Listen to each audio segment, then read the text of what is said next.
My name's Chris. I have struggled with drug addiction for the past year, but then before that, through my teenage years. I was clean for quite a few years, and then some issues in my life caused me to relapse, and I almost lost everything. I let the drugs, take over my life. Meth mainly. I was always that person that thought, how does somebody let themselves get that bad? How does somebody let a drug take over their life? And I did it. I don't know how I did, but I did, and I wasn't out there, in drug houses or anything like that. I was, I used to say I was a functional drug addict. I still worked every day. I took care of my kids. I didn't use when they were around, but I was still a drug addict, still doing drugs almost daily. And it all came to a head back in July. And even though it was the scariest moment in my life, I'm really thankful for it. Yeah, that was way shorter than what I planned. No, I mean we're telling the story of what. So you have a powerful story, and it's a story that we need to hear. But so maybe tell what kind of led up to that, why that element entered your life, and then how you struggled to, I guess I'm trying to say maybe how did you try to keep control over the amount that you used, or just basically how did you get there, and then what happened while you were there? Okay. Well, I was married we were married for 7 years, but I was with my ex for 13 years, and we had a pretty, I wouldn't say rocky, but I loved being a family man. So when I came home to an empty house, I've got 3 boys and had a stepson too. When I came home to that empty house the first time, I didn't know what to do. I had no clue how to live my life as a single guy. I even before my marriage, I was never really single. Never really alone. I don't think I knew how to be alone. So I turned to a way to, I guess, escape, but also a way to,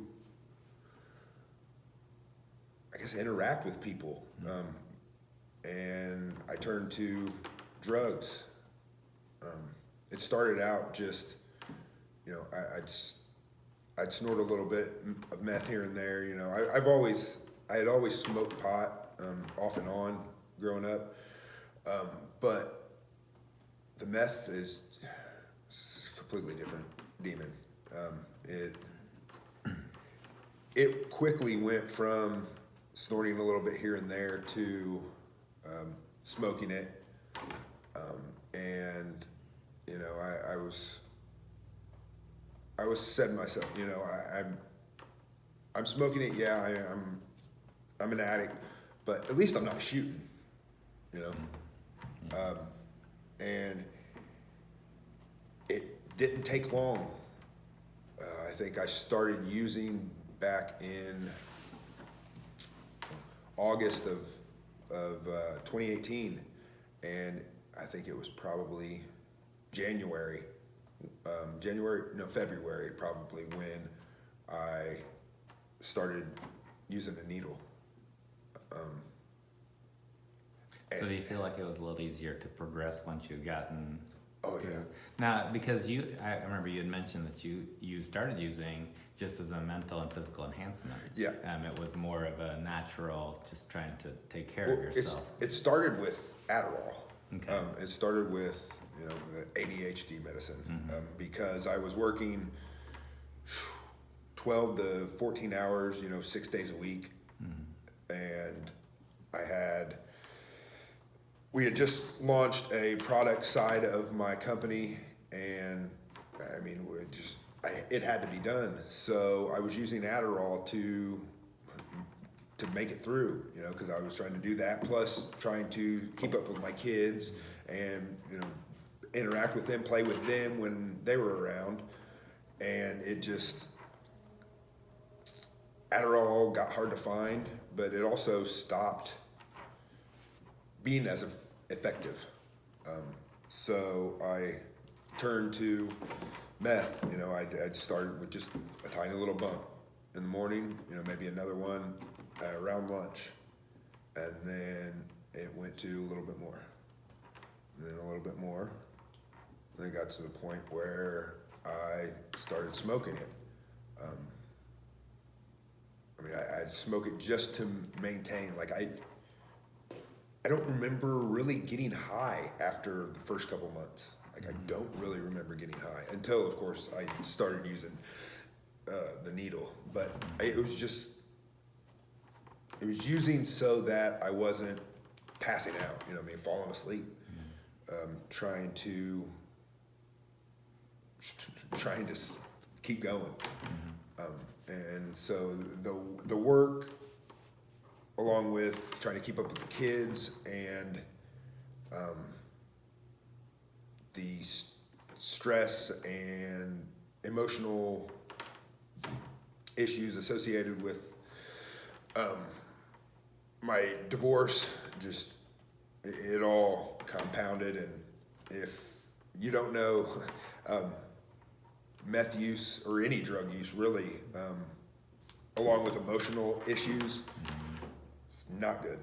It may seem like it's masking it for a time, but it's depleting your neurotransmitters, dopamine and serotonin, to a point where you don't really feel like you used to. You almost become numb to life. But then when something does trigger, an emotional response, it's like 100 times worse. And I don't know how I could have let it get that bad. I coach people on, neuroscience type things, neurotransmitters, how to build up, choline, serotonin, dopamine levels in their brain. I had to fix my own brain after a wreck in 2015. So to think that I let myself do that is mind-boggling. I can't believe it. But it was easy. It was a gradual progression, and then are you saying? And again, I'm just kind of curious. So the bump got you through, but then the opposite side, when you were, your higher was a little higher, but then your lower was a little bit lower. Would you say that, or is that? Oh yeah, completely. And if I didn't have any, it was just, I couldn't keep my eyes open. It was, just nodding off. Just even if I had, slept. And I wasn't one of those people that stayed up, all night, every night. Really, I didn't stay. I pretty much slept every night, at least for 4 hours. Because it got to a point where I was just maintaining, so I wasn't, getting high. Like when you first try meth, or when you don't do it very often, you're up for 2-3 days, because your body's not used to that stimulant.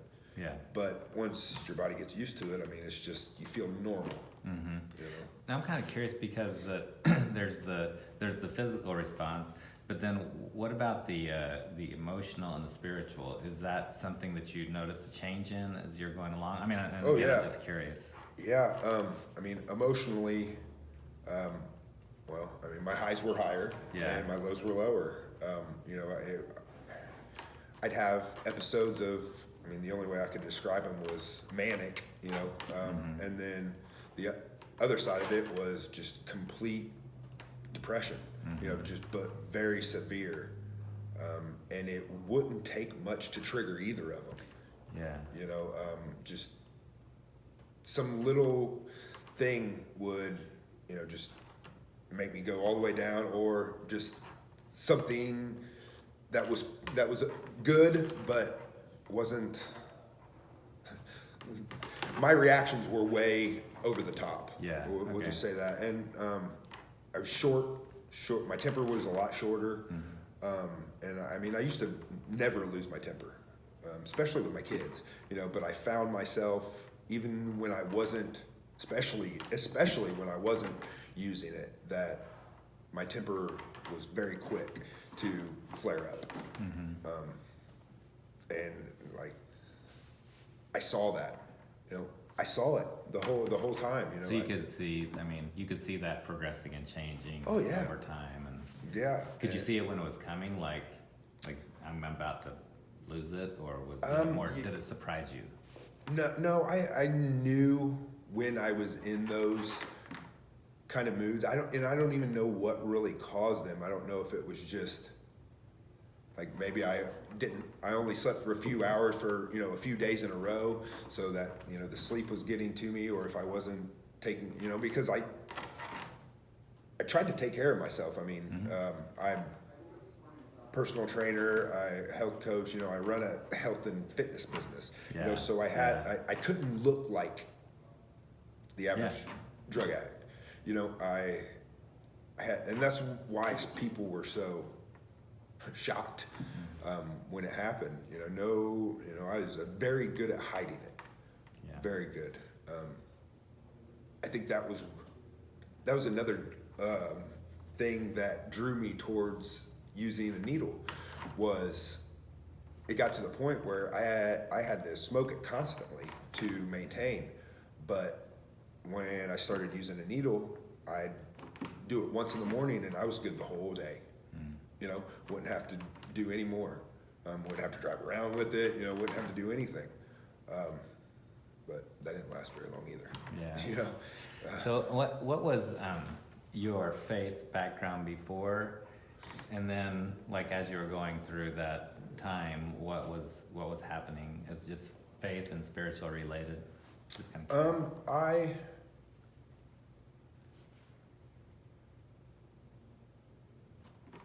I grew up as a Jehovah's Witness. My dad was a Jehovah's Witness. But pretty early on, I kind of distanced myself, I guess, had my own way of looking at spirituality. I've got my own personal connection with God, the universe, whatever you want to call him. I was never a really religious person. I was very spiritual. I read the Bible probably 4 or 5 times cover to cover. I've read the Bhagavad Gita. I've read the Quran. I've read any religious text I could get my hands on, because I've always been searching. You've been a seeker. Yeah. I've always searched for the meaning of life, I guess. What are we here for? And so I kind of developed my own, I guess, beliefs around it. A lot of it was, I guess, based in nature. That's where I felt more at home out in the woods by myself than I did, in a brick and mortar church. I just listening to the leaves, seeing the wildlife. That was my peace. But when I started using, I stopped meditating. That was a huge part of, my spirituality was meditation. I'd meditate every morning, and that kind of went by the wayside. You know, I never had time for it after that. Even though, you know, I was using the drugs and thought I was getting more done, but really I was just chasing my tail a lot of times. And I stopped taking walks in the woods. You know, I live on 12 acres, and then we've got the Tecumseh Trail that runs right by our property too. So, you know, I had access to thousands of acres. And I used to, you know, make use of that almost on a daily basis. And there, I mean, 2-3 months would go by and I wouldn't, you know what I mean, get out there. And eat every day. You know, before I go to bed, I'm gonna get up tomorrow, I'm gonna meditate, I'm gonna go out in the woods, and I'm gonna meditate. That didn't happen. So that took a huge blow. Another practice I always kept was I'd read something spiritual every morning, you know, at least for 10 minutes. I'd read it and then I'd meditate on it. And I quit, you know, quit reading that kind of stuff. Told myself that I'd get back into it once work calmed down, but it had nothing to do with work, you know. I think a lot of it was, that shit sucks your soul, man. It really does. It made me into a completely different person. Even though a lot of people didn't know, you know, I was very good at hiding it, but inside, like I didn't even know who I was. You knew how to mask it and how to not draw attention to it. Right. But inside it was a different story. Yeah. So as you were going through, because you've undergone and are undergoing a big transformation in your life again. So I mean, how has faith played a role, and what's going on now? Just a big role. It's when it all came to a head in July. That was the scariest, saddest moment of my life.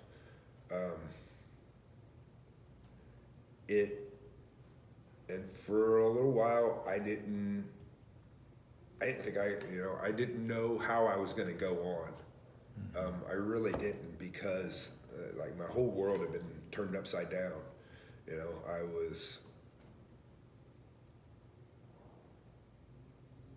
I had gone from being, you know, a father, to not seeing my kids. My kids didn't even know where I was. You know, they had no idea. I would talk to them every once in a while on the phone, but they thought I was working.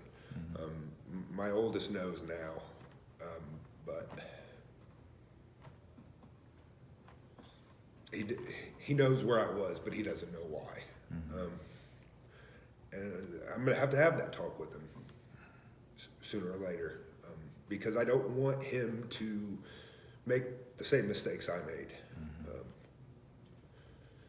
So do you think, because it sounds like that was a really lonely time.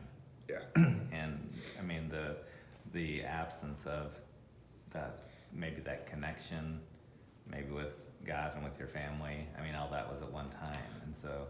Yeah, it all happened at once. I can't even explain it. You know, I can't even fathom why it happened. But I do know that I'm a firm believer in everything happens for a reason. I think, you know, two weeks before I was arrested, I drove around Indianapolis with a gun pointed at me. You know what I mean? Because that's the kind of people I was dealing with. You know, drug addicts. You know, people migrate towards people that are similar. You know, so hey, if I needed drugs, where do I go? You know, around other drug addicts. So you know, for 2 hours I was, you know, I'm driving around my truck with a guy sitting in the passenger seat with a gun on me. And I remember, and the bad thing is, like, I didn't care. I didn't care at that point. Like, I mean, it's as I look back at it, it's almost like I'm watching a movie, because, like, I mean, I don't remember fear. I don't remember anything like that. I just remember. So what was the turning point? What was it? The arrest, or was there something else, or what do you think caused the mind shift? I really don't know. I really don't know. The arrest was a big part of it, of course. You know, taking me leaving my, you know, my home, my kids, and getting locked up was part of it. But even for the first few days, I didn't feel really a change. You know, it wasn't until a guy named Craig Linehan sat down and we just started talking. Yeah. You know, he was, I mean, he had been in a lot of the same places I had been. And, you know, he was a bright ass light in the middle of my darkness. And he convinced me. I got arrested on a Monday, and I just, you know, I was throwing myself a pity party that whole first week, you know. And he convinced me to come to church with him that following Sunday. And I don't know, when I walked in there, you playing your damn guitar, I don't know, something, like I walked out of there, out of that little tiny library, whatever, law library, it felt completely different. Like I grew up around, you know, the church, different churches. I went to different churches, younger, kind of searching, and I always heard about people having those experiences. You know what I mean? Being filled with the Holy Spirit, what have you. And I always thought, damn, they're on some good psychedelics. But I mean, I can't describe it. It's impossible. All I can say is that I walked out of there and felt like a completely different person. I was still sad. I was still scared to death of what was going to happen. But I was all right with it. You know what I mean? Yeah. I knew that whatever it was, you know, there was a reason, you know, and whether that reason was so I didn't end up getting killed on down the road or so that I could help somebody down the road, you know, and I still don't know what the reason was. Yeah. I may never know, you know what I mean? But hopefully, you know, I touch and help people along the way, even if I don't know it, you know. Yeah. You know, just, and since I got out back in August, I just tried to be a friend, you know, be a friend to other people that are struggling, be a friend to people I don't even know, you know, just, you know, offering advice, you know, whether it's nutrition, work, you know, exercise, whatever, just try to help where I can, and give back, because my help came from the most unseen places, you know what I mean? The people that I would never have thought would have such an impact on my life did. And a few of those guys were, you know, in jail. Yeah. So, you know, I think the only thing I can do is just, you know, try to help other people, and that'll, you know, pay it forward. So hopefully, if I can help one person and they can help one person, then, you know, hopefully we can help a lot of people. That's such such a great story. I love that story. And so, you are, I mean, the story's not finished. We're still, still writing it every day. I mean, but as far as to tell people what's the message that you would want someone to hear? Someone who maybe is, actually, here, let's do this. Talk to 3 people. Someone who's just saying, you know what, I'm gonna enhance my life just a little bit. What would you tell to that person? And then what would you tell to a person who's at the bottom? And then what would you tell to someone who's like you, in your spot right now? So what would you say to someone who is just saying, you know what, I'm gonna enhance?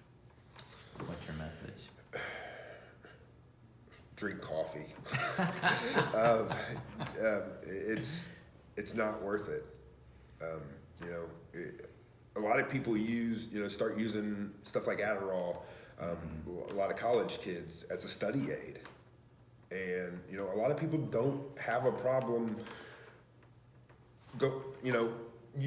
going on to harder things, but it's so easy, especially in certain parts of the country, of the state. I mean, it's readily available, and then they either can't find the Adderall or whatever, or it stops working. But it's not enhancing you. I promise you, it's not. From somebody outside looking in, it's not enhancing you. You think you're getting more done. You think you're able to keep going more, but really you're just spinning your wheels, going around in circles. And it becomes obvious after a while for people that have been through it, and that to be watching it. I mean, it's very obvious, and it's not worth it. So if I want to enhance my experience, my work, I mean, would you just say eat, sleep, and sunlight, meditate, nature, eat, plenty of sleep, plenty of water, plenty of sunlight, and get out in nature. Go for a walk, barefoot. Feel the grass under your feet. Go to a park and watch little kids play. I mean, that is, it's pretty profound. Just because every issue adults have with social interaction, with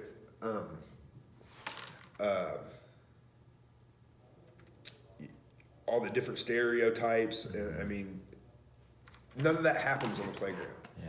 You can have a kid two children that speak completely different languages, and they will become best friends, like that. Because they don't need that language. Their language is playing. So go watch them. Find something you're passionate about, and do that.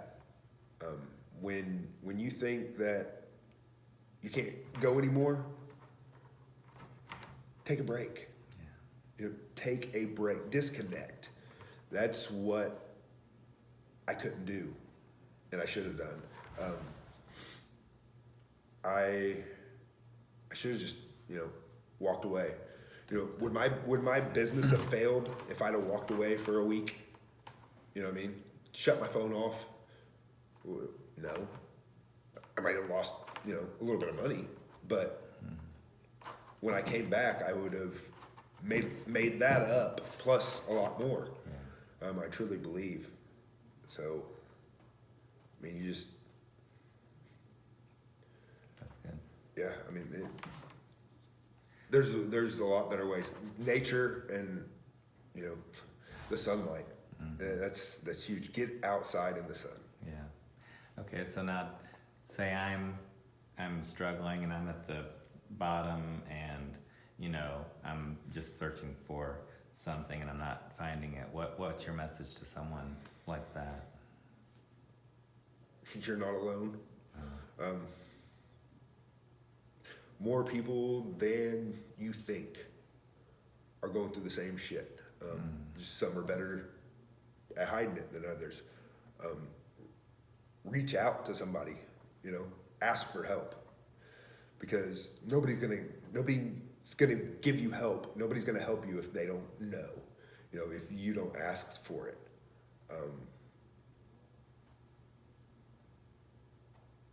Just, it'll get better, I promise.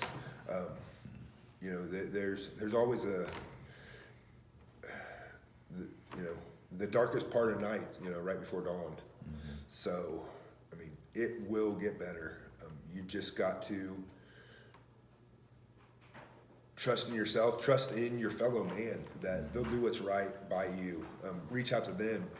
Reach out to your higher power, whatever that may be, God, the universe, little elves running through the woods, whatever your higher power is, ask for help, because even if you don't believe in, God or anything, just that act of asking for help it'll do something subconsciously. Yeah. I truly believe it.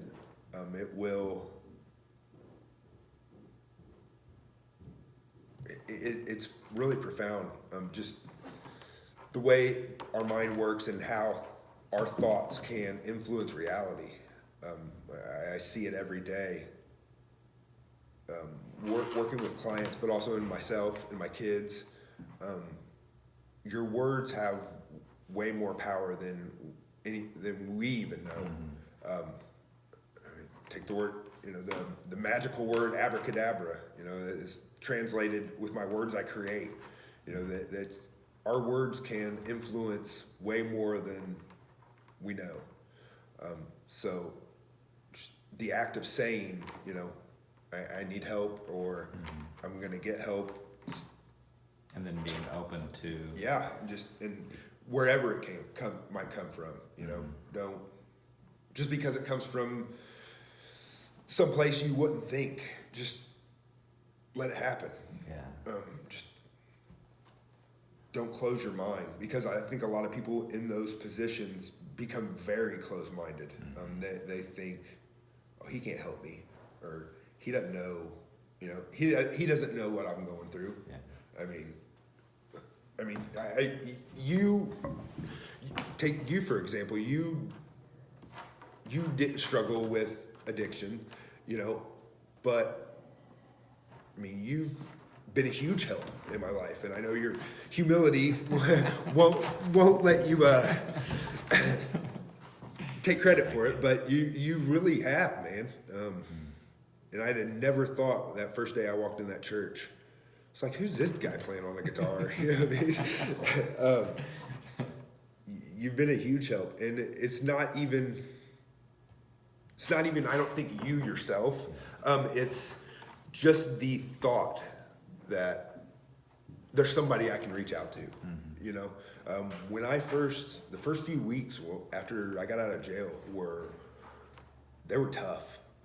They were real tough, especially when I didn't have my kids. And I remember, that first time I reached out to you,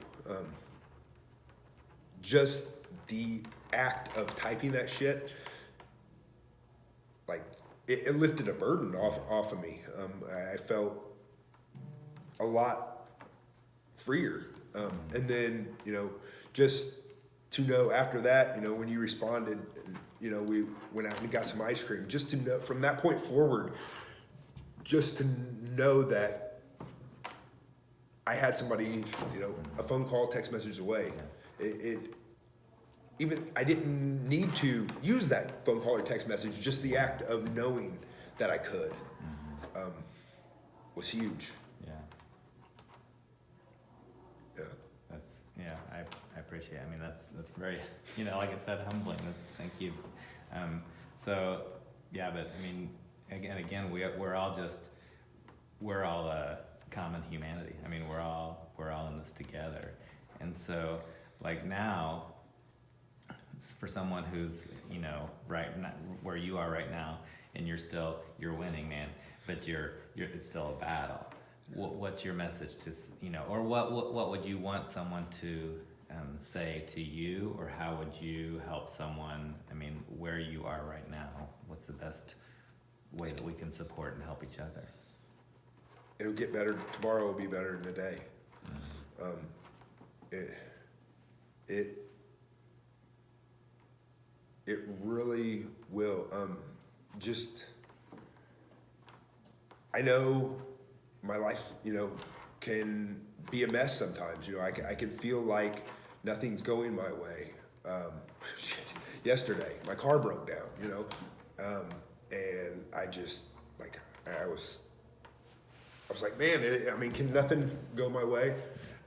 But then I got home, and then my kids got off the bus, and my 5-year-old came running in with the biggest smile on his face, and I forgot all about my car. I don't give a shit about that car. That's not what matters. I'm just trying to be a little bit better today than I was yesterday. I want to be tomorrow. I want to be a better father than I was today. Tomorrow I want to be a better friend than I was today. A better son. A better whatever. Whatever that is. I just want to be a little bit better. I don't have to be a whole lot better. Just as long as there's that progress. And it's not hard to move that because we've got yesterday's experiences to lean on. Even when I'm at my darkest, lowest points, just telling myself tomorrow it'll be better. Not to quote all the AA stuff, but just you got to make it through the day. Yeah. Just make it through today. Mm-hmm. Make it through today. Lay your head down on your pillow tonight. Yeah. Wake up tomorrow, and then do it again. It's amazing and simple, and it is. Tough. Yeah. Yes, it is. And just have a support network. People who you trust, who care about you, who have your best interest at heart, and lean on them when you need to. Mm-hmm. But pay that back. I think that's the thing that's helped me the most is talking to other people that are struggling. Mm-hmm. Giving advice to people that are going through something I've already gone through. And it doesn't even have to be with my addiction, weight loss. Somebody that's struggling with mobility, just anything. Just the act of helping somebody, is huge for yourself. Yes. It helps you more than it helps the other person. Mm-hmm. I really believe that. Absolutely, I love it, man. Well, thank you. You're an amazing man. You're on this trajectory. You're on this path, and I'm excited that I get to see a small part of that. So I appreciate it, man. Keep leaning and keep paying it forward. So you're an all-star. Oh yeah. Thanks, buddy.